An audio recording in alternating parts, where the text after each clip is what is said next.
Kentucky at number 14, Alabama, inside the Latrell Sprewell Coliseum. You can watch it on ESPN. KenPom has it, Alabama -5. Bama fans, officially hoop season.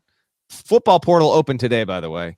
So I'm sure they're more invested in that than they're looking that was for a big time detail.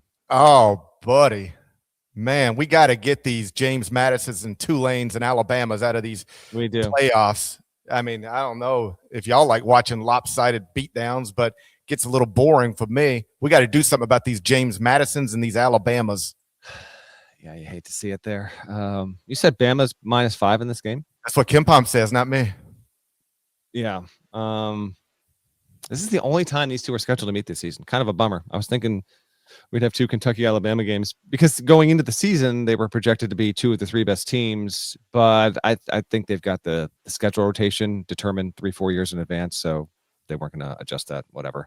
Jalen Lowe did not play in Kentucky's win against Bellarmine, which came after the St. John's win in the CBS Sports Classic. I would think that he's going to, again, come off the bench here. You'd think they'd need him in this kind of game. Alabama has the advantage in the backcourt, unquestionably. But Kentucky could, should, maybe will have the advantage up front. I would think so. I mean, Alabama is not good when it comes to rebounding. You got Quainton's back. We'll see if he starts or if he doesn't. Apparently, Pope said he might play him a little bit at the 4 as opposed to the 5. Him and Diabate together, we'll see what that means. But I would think a JQ double-double might be in the offing here. Can Kentucky slow down Alabama's guards? It's a big spot for Otega Owe, I think, on both ends. See how he can play, how effective he can be in this one. Alabama is not good at turning teams over. It's one of the worst in the SEC. I think that's important for Kentucky in this kind of spot because it's going to be in Alabama's home joint. I think UK will have his chances. That number is annoying because it feels like Alabama wins by 5. I'll say Alabama wins and covers, but with great hesitation. But yeah, give me the Tide -5.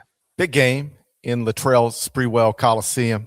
For you youngins out there, Latrell Sprewell, he was Stephon Diggs before Stephon Diggs was even old enough to know he might need both a bucket and a mop someday. Choked his coach in a practice, 68-game suspension. Yep. Woo! That was in 1997. Jalen Lowe, I think, is the story here. Like you mentioned, didn't play against Bellarmine, but that seemed to be more precautionary than anything else. Here's a quote from Mark Pope. I'll read it to you. He said, "We're trying to limit his contact and exposure so much in practice that the thinking behind that is like," and by the way, this is a quote about why they plan to keep bringing him off the bench. And I got it from Wyatt Huff. He's the co-host of the Breaking Blue podcast. So Mark Pope said, "We're trying to limit his contact, Jalen Lowe's contact, and exposure so much in practice that the thinking behind that is like, let's protect the integrity of the group that we have getting most of the reps in practice to actually be able to go perform on the court just to give some continuity."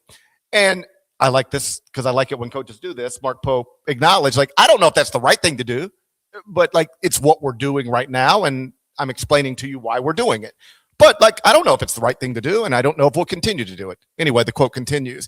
"That might not be the right answer. We're going to kind of explore that as we go. It also gives you a chance to maybe extend his healthy window, which we're hoping is going to be the entire season, but not being the headline guy at the beginning of a scout," end quote. Mm-hmm. So based off everything Mark said when I was at the CBS Sports Classic and they beat St. John's, and then additionally said after the more recent win, Jalen Lowe is never going to be right. This is going to be a thing. He's going to try to play through it. They're going to try to limit his exposure to contact in practices, but they seem to understand that at any moment he could get popped, just like he got popped in the CBS Sports Classic, and he could have to leave the game for its entirety or for some lesser period of time. So for Kentucky fans, this is just going to be a keep your fingers crossed type of thing, basically every game. But I do expect him to be on the court at some point on Saturday. Let's say he checks in with 16:07 left in the first half. Okay. Who you got? Alabama -5. You and me both.